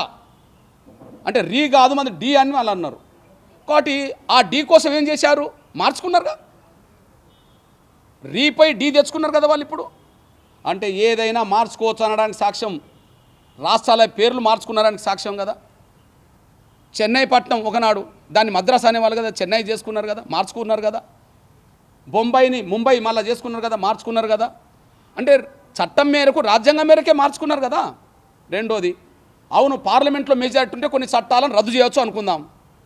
అవును కేంద్ర ప్రభుత్వానికి ఆర్టికల్ 3 రద్దు చేయాలని మనసులో ఉన్నది. బీజేపీ ప్రభుత్వానికి జమ్మూ కాశ్మీర్కు ఉండబడే స్వయం ప్రతిపత్తి గల చట్టం ఏదైతే ఆర్టికల్ 370 ఉన్నదో రద్దు చేయాలన్నది, అది రద్దు చేసుకున్నారుగా. ఏ మేరకు? మెజారిటీ మేరకే రద్దు చేసుకున్నారు కదా. పోనీ కొత్త చట్టాలు తేవాలనుకున్నారు. జిఎస్టీ లాంటి చట్టం అంతకుముందు లేదు. ఈ దేశంలో పన్ను విధానం దేశంలో ఒకే రీతిగా ఉండాలని చెప్పి జిఎస్టీ తెచ్చుకున్నారు కదా. అంటే రాజ్యాంగం ఏమి ఇచ్చిందంటే అది పాదరసం లాంటిది. ఎప్పుడైనా అవసరానికి అనుగుణంగా దాన్ని మార్చుకోవచ్చు అని. మార్చుకోవచ్చు కాబట్టిగానే కొత్త చట్టాలు వచ్చినాయి, మార్చుకోవచ్చు కాబట్టిగానే మార్పులు వచ్చినాయి. కొత్త చట్టాలు కాబట్టినే మెజారిటీ ఉంటే ఒక చట్టాన్ని రద్దు చేసుకోగలిగింది. అంటే అంబేద్కర్ రాసిన రాజ్యాంగం ఇప్పటికీ కాదు, ఇంకా 100 ఏళ్లకు, ఇంకా 100 ఏళ్ళకు కాదు, ఇంకా 1000 ఏళ్ళకైనా ఈ దేశానికి దిక్సూచి లాంటిదే తప్ప మరొకటి కాదనే విషయం మీ దృష్టికి తీసుకొస్తున్నాను నేను. 105 సార్లు రాజ్యాంగ సవరణ జరిగినాయంటే అర్థం ఏంటిది? అంటే రాజ్యాంగ సవరణ చేసుకునే అధికారం కూడా రాజ్యాంగానికి ఇచ్చినట్టే కదా, పార్లమెంట్కి ఇచ్చినట్టే కదా. పార్లమెంట్కు రాజ్యాంగం ఇవ్వడం అంటే అర్థం ఏంటిది? ముందు చూపుతోనే కదా.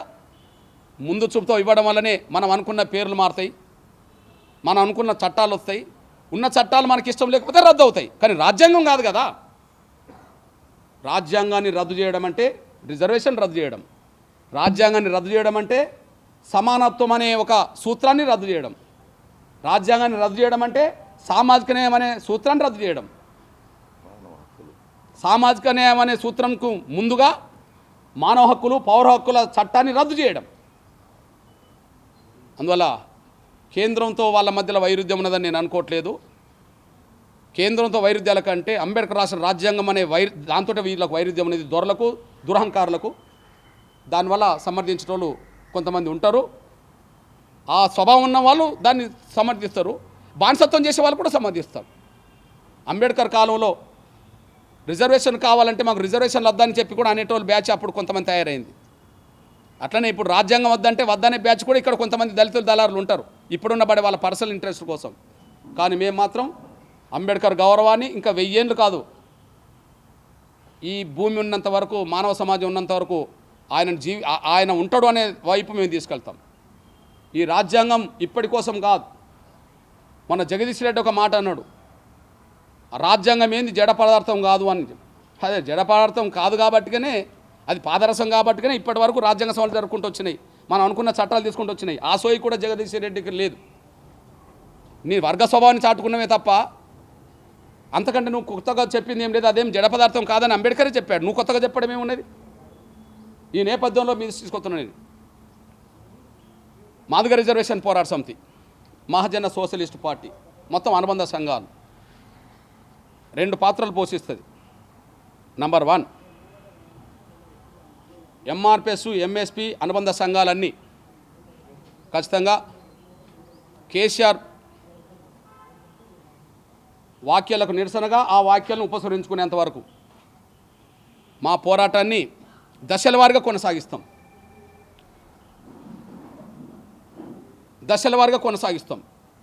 అది రోజులు పట్టవచ్చు, అది వారాలు పట్టవచ్చు, నెలలు పట్టవచ్చు, ఎంతకాలమైనా పట్టవచ్చు. కేసీఆర్ తన స్వభావాన్ని మార్చుకునేంత వరకు, కేసీఆర్ తన మాటల్ని ఉపసంహరించుకునేంత వరకు ఖచ్చితంగా అది రోజులైనా, వారాలైనా, నెలలైనా, సంవత్సరాలైనా పోరాటాన్ని కొనసాగిస్తాం. నంబర్ 1 మా పరంగా మేము కొనసాగిస్తాం. కానీ రెండో పాత్ర కూడా పోషిస్తాం. డాక్టర్ బాబాసాహెబ్ అంబేద్కర్ మీద గౌరవం ఉన్న ప్రతి ఒక్కరిని సామాజిక వర్గాలకు అతీతంగా, కులాలకు అతీతంగా, మతాలకు అతీతంగా, సంఘాలకు అతీతంగా, పార్టీలకు అతీతంగా అందరినీ కూడగట్టే బాధ్యత, అందరినీ సమన్వయం చేసే బాధ్యత, అందరినీ ఒక తాటి మీద తీసుకొచ్చే బాధ్యత కూడా తీసుకుంటాం. దయచేసి ఇది కీలకమైన పాయింట్. మొదటిది, ఆయన వాక్యాలను ఉపసంహరించుకునేంత వరకు మా పోరాటాన్ని కొనసాగిస్తాం. నంబర్ 1 అది రోజులైనా, వారాలైనా, నెలలైనా, సంవత్సరాలైనా కొనసాగిస్తాం. ఇందులో మేము వెనుకకు తగ్గం. రెండోది, కొన్ని సంఘాలు, కొన్ని పార్టీలు వాళ్ళకి చిత్తశుద్ధి ఉంటే, కొన్ని సంఘాలు, కొన్ని పార్టీల పేర్లు ఏం చెప్తారు, వాళ్ళకి చిత్తశుద్ధి ఉంటే కేసీఆర్ తన వాక్యాలను ఉపసంహరించుకునేంత వరకు ఈ పోరాటాన్ని ప్రధాన భూమికగానే పోషించాలి. ఒకరోజు పేపర్ల ముందు దీక్షలు చేసి, టీవీల ముందు దీక్షలు చేసి కదా, ధర్నాలు, రాస్తారోకోలు అట్లా చేసినట్టు చేసి ఆయన వాక్యాలు ఉపసంహరించుకోకుండానే మీరు పోరాటాన్ని ఇంకోవైపు తీసుకెళ్ళిండ్రు అనుకో, అంటే మీకు కూడా చిత్తశుద్ధి లేనట్టే. కేవలం ఏడ్చే వాళ్ళ కళ్ళు నీరు తీసినట్టుగా మీరు 1-2 రోజుల కార్యక్రమాలు తీసుకున్నట్టు అవుతుంది. కానీ ఆయన ఉపసంహరించుకునేంతవరకు పోరాటం చేసినట్టు కాదు కదా. కాబట్టి నేను రాజకీయ పార్టీలకైనా, ఇప్పుడు ఏ సంఘాలు, ఏ పార్టీలు అయితే కేసీఆర్ వాక్యాలకు నిరసనగా 1-2 రోజుల కార్యక్రమాలకు పిలుపునిచ్చి మేము అంబేద్కర్ను గౌరవిస్తున్నామని, రాజ్యాంగాన్ని కాపాడే ప్రయత్నం చేస్తున్నామని మాటలు చెప్పడానికి ప్రయత్నం చేస్తున్నారో, అది 1 రోజు 2 రోజులతో కాకపోతే ఆయన వాక్యాలను ఉపసంహరించుకునేంత వరకు, దేశానికి క్షమాపణ చెప్పేంత వరకు, ఆయన కేసీఆర్ గారు ఆ వాక్యాలను ఉపసంహరించుకునేంత వరకు, దేశానికి క్షమాపణ చెప్పేంత వరకు ఈ పోరాటాన్ని నిరవధికంగా కొనసాగించాల్సిన బాధ్యత వాళ్ళకున్నదని మేము విజ్ఞప్తి చేస్తున్నాం. ఆ విషయంలో మహాజన సోషలిస్ట్ పార్టీ, ఎంఆర్పిఎస్, విద్యార్థి విభాగంతో పాటు మహిళా విభాగంతో మా అన్ని అనుబంధ విభాగాలు 2 పాత్రలు పోషిస్తాయి. మాకు మేముగా కొనసాగిస్తాం. అందరినీ ఒక వేదిక మీద తీసుకొచ్చే ప్రయత్నం చేస్తాం. ఒక రకంగా చెప్పాలంటే అంబేద్కర్ని అభిమానించే శక్తులన్నిటినీ, రాజ్యాంగాన్ని గౌరవించే శక్తులన్నిటినీ, ప్రజాస్వామ్యాన్ని కాపాడుకోవాలనే వ్యక్తులందరినీ, తెలంగాణలో ప్రజాస్వామ్యాన్ని కాపాడుకోవాలి, దేశంలో రాజ్యాంగాన్ని కాపాడుకోవాలి, ప్రపంచ మేధావి అంబేద్కర్ను నిరంతరం గౌరవించాలి. ఈ భావజాలం కలిగి ఉన్న వాళ్ళు విలేకరులైనా, వాళ్ళు రాజకీయ పార్టీల లీడర్లైనా, వాళ్ళు సంఘాలైనా, విద్యార్థులైనా, మహిళలైనా, ఎవరైనా సరే వాళ్ళందరినీ ఒక తాటి మీద తీసుకొచ్చే ప్రయత్నం చేస్తాం. శక్తివంతమైన ఉద్యమాన్ని కేసీఆర్కి వ్యతిరేకంగా నడిపిస్తాం. ఒక మాట చెప్పాలంటే అంబేద్కర్ను అభిమానించేటోళ్ళు ఎవరు, రాజ్యాంగాన్ని గౌరవించేటోళ్ళు ఎవరు, ప్రజాస్వామ్యాన్ని బతికించేటోళ్ళు ఎవరో ఒకవైపు, అంబేద్కర్ను వ్యతిరేకించేటోళ్ళు ఎవరో, రాజ్యాంగాన్ని మార్చాలనేటోళ్ళు ఎవరో, అదే సమయంలో ప్రజాస్వామ్యం కాకుండా నియంతృత్వ పాలన రావాలని కోరుకునేటోళ్ళు ఎవరో మరొక వైపు ఉంటారు. అంటే కేసీఆర్ వ్యతిరేక శక్తులు, అంబేద్కర్ వ్యతిరేక శక్తులు, ప్రస్తుత రాజ్యాంగ వ్యతిరేక శక్తులు, ప్రస్తుత ప్రజాస్వామ్యం నియంతృత్వ కోర శక్తులు. ఒక రకం చెప్పంటే ఈ మూడు శక్తులను కూడగట్టే ప్రయత్నం అంబేద్కర్ వాదుల్ని, రాజ్యాంగాన్ని గౌరవించే వాళ్ళని, ప్రజాస్వామ్యాన్ని కాపాడుకునే వాళ్ళను ఒక దిక్కు సమీకరించే పాత్ర, దానికి వ్యతిరేకమైన వాళ్ళతో యుద్ధం చేసే పాత్రను ఎంఆర్పిఎస్ ఎంఎస్పి తీసుకుంటుంది. ఆ తీసుకునే దిశగా ముందుగా ప్రకటించిన దాని ప్రకారం మా పాత్ర 10 వరకు, ఈ నెల 10 వరకు అన్ని జిల్లాల్లోనూ, అన్ని మండలాల్లోనూ, అన్ని గ్రామాల్లోనూ కేసీఆర్ తమ వాక్యాలు ఉపసంహరించుకొని దేశానికి బహిరంగ క్షమాపణ చెప్పాలనే డిమాండ్తో నిరసన కార్యక్రమాలు వివిధ రూపాలుగా కొనసాగిస్తాం. ప్రజాస్వామ్యబద్ధంగా, శాంతియుతంగా నిరసన రూపాలు వివిధంగా కొనసాగిస్తాం. అది రాస్తారోకల రూపంగా ఉండవచ్చు, అది ధర్నాల రూపంగా ఉండవచ్చు, దీక్షల రూపంగా ఉండవచ్చు, ప్రదర్శన రూపంగా ఉండవచ్చు, కొనసాగిస్తాం. రెండోది 10 తర్వాత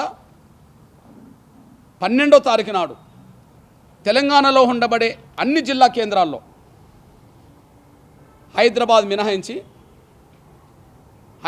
మినహాయించి తెలంగాణలో ఉండబడే అన్ని జిల్లా కేంద్రాల్లో మహాజన సోషలిస్ట్ పార్టీ ఎంఆర్పిఎస్ కేంద్రంగా అన్ని పార్టీలు అంబేద్కర్ను గౌరవించే సంఘాలన్నిటితో, అది కుల సంఘాలు కావచ్చు, ప్రజా సంఘాలు కావచ్చు, విద్యార్థి అందరితో ఒక ప్రత్యేక రౌండ్ టేబుల్ సమావేశం ఏర్పాటు చేస్తాం. ఆ ప్రత్యేక రౌండ్ టేబుల్ సమావేశంలో వచ్చిన అభిప్రాయాలను పరిగణలోకి తీసుకొని హైదరాబాదులో అన్ని ప్రధాన రాజకీయ పార్టీలు, ప్రధాన సంఘాల నాయకులతోటి 13వ తారీఖు నాడు ఇక్కడనే మళ్ళీ ప్రత్యేక రౌండ్ టేబుల్ సమావేశం ఏర్పాటు చేసి ఈ పోరాటాన్ని ముందుకు తీసుకెళ్లే దిశగా, ఈ పోరాటాన్ని మరింత శక్తివంతంగా ముందుకు తీసుకెళ్లే దిశగా మా కార్యాచరణ తీసుకుంటాం. ఏది ఏమైనా సరే కేసీఆర్ అహంకారానికి, కేసీఆర్ దుర్బుద్ధికి తగిన గుణపాఠం నేర్పే విధంగా మా పోరాటాన్ని శక్తివంతంగా కొనసాగిస్తాం. నిజంగా కేసీఆర్కు నేను అన్న మాటకే కట్టుబడి ఉన్నాను అనుకుంటే, కేసీఆర్ను సమర్థించే శక్తులు నేను అన్న మాటకే కట్టుబడి ఉన్నాను అనుకుంటే సవాల్ విసురుతున్నాం. కొన్ని సందర్భాల్లో కొన్ని ప్రత్యేక నినాదాలతో ఎన్నికలకు వస్తుంటారు, కొన్ని సందర్భాల్లో కొన్ని ప్రత్యేక నినాదాలు పెట్టుకొని ముందుకు వస్తుంటారు. ఒక ఎన్నికల సమయంలో ఒక నినాదం ఉంటే ఇంకొక ఎన్నికల సమయంలో ఇంకొక నినాదం మారుతుంటుంది కదా. కేసీఆర్కి దమ్ము ధైర్యం ఉంటే నిజంగానే నేను భారత రాజ్యాంగ స్థానంలో కొత్త రాజ్యాంగం రాయడానికే కట్టుబడి ఉన్నానని కదా, నేను కట్టుబడి ఉన్నానని నిజంగా ప్రకటించి ముందుకు రాగలిగితే అంబేద్కర్ రాసిన రాజ్యాంగం కోరుకునే వాళ్ళకి మధ్యలో, అంబేద్కర్ రాసిన రాజ్యాంగాన్ని బతికించే వాళ్ళ మధ్యలో, అంబేద్కర్ రాసిన రాజ్యాంగం అవసరం లేదనే వాళ్ళ మధ్యలో, అంటే నియంతృత్వం వాళ్ళ మధ్యలో రాజకీయ పోరాటాన్ని కూడా ఇది నడిపే విధంగా భవిష్యత్తులో మా పోరాటం చేస్తాం. దీని విషయంలో అందరినీ కలుపుకెళ్లే బాధ్యత, అందరితో కలిసి పనిచేసే బాధ్యత ఎంఆర్పిఎస్ ఎంఎస్పి చొరవ తీసుకుంటుంది అనేసి కూడా గుర్తు చేస్తున్నాను నేను.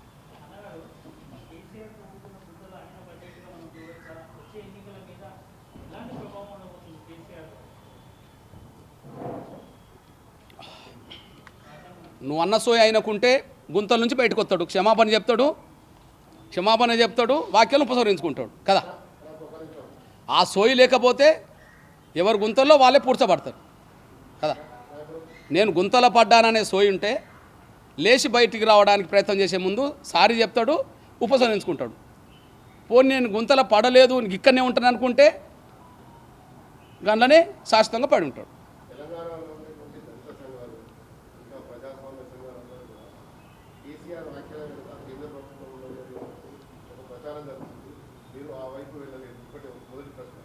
రెండవ ప్రశ్న, కేంద్ర రాష్ట్ర సంబంధాలకు సంబంధించి మీరు ఉత్తరాది ఆధిపత్యం నడుస్తుంది అని ఒక మాట ఉంది. కానీ కేంద్ర ప్రభుత్వంలో ఉన్న వాళ్ళంతా ఉత్తరాధిపత్యం అన్నారు. కానీ ఆర్థిక మంత్రి దక్షిణానికి చెందిన ఆర్థిక మంత్రి మన రాష్ట్రంలో ఉండేటువంటి ఎలాంటి నిధులు కూడా కేంద్ర చేయలేదు. అంటే మరి మన ఆర్థిక మంత్రి అయితే ఉత్తరాది అలా కాదు కదా. ఓకే, నీ 2 ప్రశ్నలకు జవాబులు ఏంటంటే, మొదటిది రాజ్యాంగాన్ని కొత్తగా మార్చాలి, ఉన్న రాజ్యాంగం తొలగించి కొత్త రాజ్యాంగం రాసుకోవాలనే శక్తులు బీజేపీలో ఉన్నాయి కదా. ఆ బీజేపీ కేంద్ర ప్రభుత్వ ఆలోచన మేరకే కేసీఆర్ ఈ వ్యాఖ్య చేసిండేమని చెప్పి, ఓకే కేసీఆర్ ఈ వ్యాఖ్య చేసిండేమని చెప్పి దాని మీద మీరు మాట్లాడిన అన్నారు. కాదు నేను వాళ్ళలాగా నేను లూజ్గా మాట్లాడలేను, కానీ ఒక అభిప్రాయం ఉన్నది. ఆ అభిప్రాయానికి ఆధారాలు నేను చెప్పలేను, కానీ జనంలో అభిప్రాయం ఉన్నదంటే మూడోసారి కేంద్ర ప్రభుత్వం ఒకవేళ మళ్ళా సంపూర్ణ మెజార్టీతో బీజేపీ అధికారంకి వస్తే ఇప్పుడున్న రాజ్యాంగ స్థానంలో కొత్త రాజ్యాంగం రాస్తారేమో అని చెప్పి ఒక అభిప్రాయం దేశంలో ప్రచారంలో మాత్రం ఉన్న వాస్తవం. ఆయా పార్టీలు మాట్లాడుతున్న విషయం కూడా మనం చెప్తుంటున్నాం. కానీ ఓకే చదువుంటే అందులో నేను కొంత పర్సెంటేజ్ చూస్తున్నా. మనం ఆలోచించుకుంటే ఇప్పుడు టీఆర్ఎస్లో దళిత ఎమ్మెల్యేలు ఉన్నారనుకో, ఒక్కడన్నా బయటకు వచ్చి కేసీఆర్ని వ్యతిరేకించలేదు కదా. వీళ్ళందరూ కేసీఆర్కి బానిసలైనరు కదా. ఎవరు టీఆర్ఎస్లో దళిత ఎమ్మెల్యేలు కేసీఆర్కి బానిసలైనరు కదా, ఒక్కరన్నా బయటికి రాలేదు కదా. ఇప్పుడు బీజేపీ అంటే గాడ్సే వారసులు అని మా కడియం సార్లు అంటే వాళ్ళు అన్నారు. నేను ఒక విషయం చెప్తున్నాను. నేను బీజేపీలో సైద్ధాంతికంగా గాడ్సే చేసింది కరెక్టే అనుకునేటోళ్ళు ఆర్ఎస్ఎస్లో, బీజేపీలో, విశ్వ హిందూ పరిషత్తులో కొంత పర్సెంటేజ్ ఉన్నమాట వాస్తవం. లేదని చెప్పడానికి అవకాశం లేదు. ఎందుకంటే ఆ పార్టీలో ఉన్న వాళ్ళే అక్కడక్కడ కొన్ని కామెంట్స్ చేసిండ్రు. వాళ్ళు ఎంపీలుగా ఉన్నారు, ఎమ్మెల్యేలుగా ఉన్నారు అనేసి కూడా మనకు తెలుసు. కానీ మెజార్టీ బీజేపీలో ఉండే మెజార్టీ గాడ్సేని సమర్థిస్తుందా, మరి గాంధీని గౌరవిస్తున్నారంటే నాకు తెలిసి ప్రధానమంత్రి నుంచి మొదలుకుంటే ఎవరైనా సరే గాంధీనే చూస్తుంటారు. కొంత పర్సెంటేజీ ఆ బీజేపీలో, ఆర్ఎస్ఎస్లో గాడ్సేని సమర్థించేటోళ్ళు ఉన్న మెజార్టీ పర్సెంటేజ్ అయితే గాంధీనే గౌరవిస్తున్నారనే విషయం మీ దృష్టికి నేను తీసుకొస్తున్నాను. ఇకపోతే కొత్త రాజ్యాంగం రాయాలనే ఆలోచన కూడా కొంత ఉన్నదనే మాట ఉన్నది కదా. అంటే ఆ మాట కూడా వీళ్ళు అన్నారు కదా, కొంతమంది అన్నారు కదా, అవును వాజ్పేయి ప్రభుత్వంలో రాజ్యాంగ పునఃసమీక్ష కమిటీ కూడా పడ్డది కదా పలానా వాళ్ళతో అనే మాట కూడా అన్నారు కదా. నేను అంటున్నాను, అంటే మరి కేసీఆర్ గారు ఇంటర్నల్గా మీ వైపే ఉన్నాను చెప్పడం కోసం ఈ మాట అన్నాడా? ఏది మీరు ఏదైతే కొత్త రాజ్యాంగం భవిష్యత్తులో రాయదలుచుకున్నారో దానికి నేను అనుకూలంగా ఉన్నానని సంకేతాలు పంపడానికి ఈ మాట అన్నాడా? ఓకే, ఆ మాట అంటే కేంద్రానికి వీళ్ళకి మధ్యలో అవినాభావ సంబంధం ఆ కోణంలో ఉంటే, ఏది కొత్త రాజ్యాంగం రాసే కాడ ఎవరెవరు సపోర్ట్ ఉంటుందనే విషయంలో ఆ మాట ఉంటే, నాకు తెలిసి ఇప్పుడు ప్రధాన బీజేపీ రాష్ట్ర అధ్యక్షుడు, మొత్తం బీజేపీ రాష్ట్ర శాఖ అంతా ఉద్యమంలోనే ఉన్నది కదా. ఏది రాజ్యాంగం జోలికొస్తే ఖబర్దార్ అని చెప్పి, రాజ్యాంగం జోలికొస్తే ఖబర్దార్ అని చెప్పి వాళ్ళు ఉద్యమంలోనే ఉన్నారు కదా. ఉన్నారా లేదా? ఉన్నారా? కాబట్టి నేను ఆ కోణంలో వాళ్ళని చూడలేను. ఇప్పుడు వాళ్ళ మనసులో ఉన్నదేమో, ఒకవేళ ఇక్కడ రాజ్యాంగాన్ని కొత్త రాజ్యాంగం రాయాలంటే మాత్రం బీజేపీ ఇక్కడ వ్యతిరేకిస్తున్నది కదా. రెండోది ఉత్తరాదికి సంబంధించిన విషయాలు ఏంటంటే మనందరికీ తెలుసు, దక్షిణాది ప్రజలకు ఉండబడే రాజకీయ ప్రాధాన్యత పరిపాలనలో ఉత్తరాదికి సంబంధించిన వాళ్ళ ఆధిపత్యం ఏ విధంగా పెరిగిందో అనే విషయం నీ మనసులో, నా మనసులో, అందరి మనసులో ఉన్నమాట వాస్తవమే. ఒకరిద్దరిని పెట్టి దక్షిణాది రాష్ట్రాల నుంచి పెట్టినంత మాత్రాన వాళ్ళ చేతిలోనే ఉంటుందా? కేసీఆర్ ఇప్పుడు దళిత ఎమ్మెల్యేలుగా, సీనియర్ నాయకులుగా, ఎమ్మెల్సీగా కడియం సార్ ఉన్నాడు. కడియం సార్ ఇప్పుడు ఎవరి మనిషికి ఉన్నాడు? కేసీఆర్ మనిషిగానే ఉన్నాడు కదా. ఇప్పుడు నువ్వన్న నిర్మలా సీతారామన్ గారు చెన్నై నుంచో లేకపోతే మన తెలుగు ప్రతినిధిగానో అక్కడే ఉండవచ్చు. కానీ ఎవరి ప్రతినిధిగా ఉన్నది? నరేంద్ర మోడీ ప్రతినిధిగా ఉన్నది కదా. నరేంద్ర మోడీ ప్రతినిధిగా ఉన్న వాళ్ళకు పూర్తి స్వేచ్ఛ ఇచ్చి మీరు బడ్జెట్ ప్రవేశపెట్టమని అంటాడా? అనలేడు కదా. కాబట్టి వాళ్ళకు పరిమితులు ఉన్నాయి. వాళ్ళ దగ్గర మనోళ్ళు ఉండవచ్చు, పరిమితులు ఉన్నాయి. కేసీఆర్ దగ్గర దళిత ఎమ్మెల్యేలు ఉన్నారైతే వాళ్ళకు స్వేచ్ఛ ఉన్నదా? స్వేచ్ఛకు అనుగుణంగా మాట్లాడడానికి అవకాశం లేదు.